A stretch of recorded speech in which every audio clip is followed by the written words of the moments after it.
Helping Allen County's homeless, Fort Wayne's Air National Guard and a state senator deploying to the Middle East. The Fort Wayne Mad Ants winning a national basketball championship. These are just some of the stories that were big local newsmakers this year. For the next 3 nights, we'll have the results of a special Wayne.com poll that had you rank the top 15 stories. Tonight, we begin our 2014 Coverage You Counted On countdown with a look at numbers 15 through 11. Coming in at number 15, the local Air Guard and Senator Jim Banks deploying to the Middle East. To help combat ISIS, Fort Wayne's 122nd Fighter Wing deployed 300 airmen to the U.S. Central Command region in October. Indiana Senator Jim Banks from Columbia City was also deployed. He is not part of the 122nd. The District 17 state senator is a Supply Corps officer in the Navy Reserve.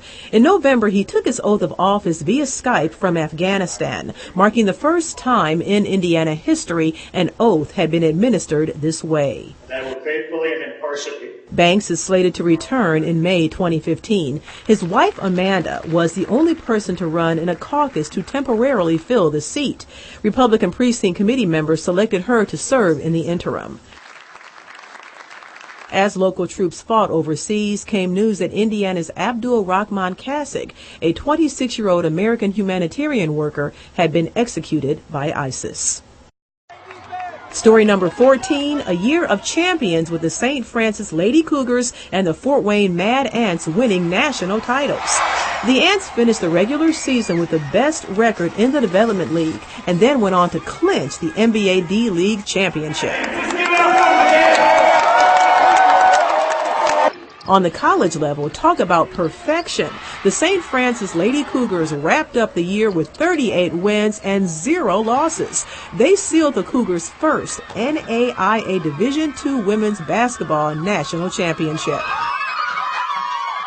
The 13th most popular story of the year, helping Fort Wayne's homeless. Indiana's second largest city saw an increase in homelessness in 2014. As the downtown area undergoes major development, those who work with the homeless have been trying to expand services to help people who live on the streets. Fort Wayne's rescue mission is on the front lines with outreach programs, but its director fears these programs are not enough. We can come up with real solutions so as to address the real needs of those many homeless persons who are not going away because they need access to real resources downtown. At number 12, a big year for the GOP in Fort Wayne and Indiana. 2014 marked the first time ever that the Indiana Republican Convention was held outside of Indianapolis, and Fort Wayne was chosen as the host city. Approximately 2,500 conventioneers gathered at the Grand Wayne during the first weekend in June. To bring the whole state delegation here to Fort Wayne and let them see our town is terrific. The strong Republican presence spilled over into the November election and resulted in GOP dominance in local and state races. In Allen County, Republicans almost executed a clean sweep of state and local races and added to the state's GOP stronghold. District 3 Representative Marlon Stutzman was reelected, and Liz Brown won District 15 to become the first female state senator from Allen County.